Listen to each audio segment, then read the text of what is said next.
మొన్న ట్రైలర్ లాంచ్లో అందరూ పాపం వ్రత, పాపం తెరివేరు, పాపం అన్న, పాపం అన్న ముఖం చూస్తేనే పాపం అనిపిస్తుంది, ఇవన్నీ చెప్తుంటే నవ్వుకున్నా. కానీ ఇంటికి వెళ్ళిన తర్వాత ఒక చిన్న ఆలోచనలో పడ్డా, ఏంది ఇది, నిజంగానే పాపమేమో కదా నేను అని. ఏంటంటే మంచి సినిమా చేయడం ఒక ఎత్తు అయితే, దాన్ని జనం వరకు తీసుకురావడం ఇంకో పెద్ద ఎత్తు అయిపోయింది ఈ రోజుల్లో. మంచి క్యారెక్టర్ చేయడం, మంచి సినిమా చేయడం, ఇవన్నీ చేస్తుంటాం కానీ ఏదో మిస్ అవుతుంది ఆడియన్స్ వరకు తీసుకురావడానికి మనం చేసిన ప్రయత్నం సినిమా అనేది ఎప్పుడు తోలుస్తూ ఉంటుంది.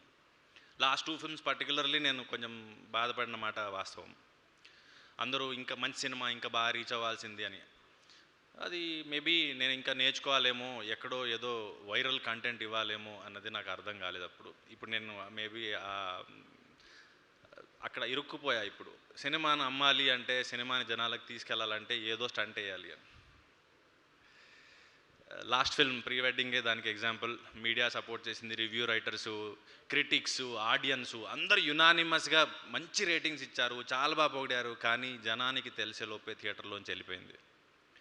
ఓటీటీలో బాగా ఎంకరేజ్ చేశారు, చాలా రిపీటెడ్గా చూశారు, జీవాలు చాలా హ్యాపీగా ఉన్నారు, నాకు మళ్ళీ ఏదైనా నా నెక్స్ట్ సినిమా తీసుకుందాం అనుకుంటున్నారు. ఇదంతా అవుతుంది కానీ సింగిల్ స్క్రీన్స్ నుంచి వచ్చిన ఏజ్, ఆ ఎక్స్పీరియన్స్ చూసిన వాళ్ళం కదా. సో థియేటర్లో సినిమా ఆడితే బాగుండు అనిపిస్తుంది.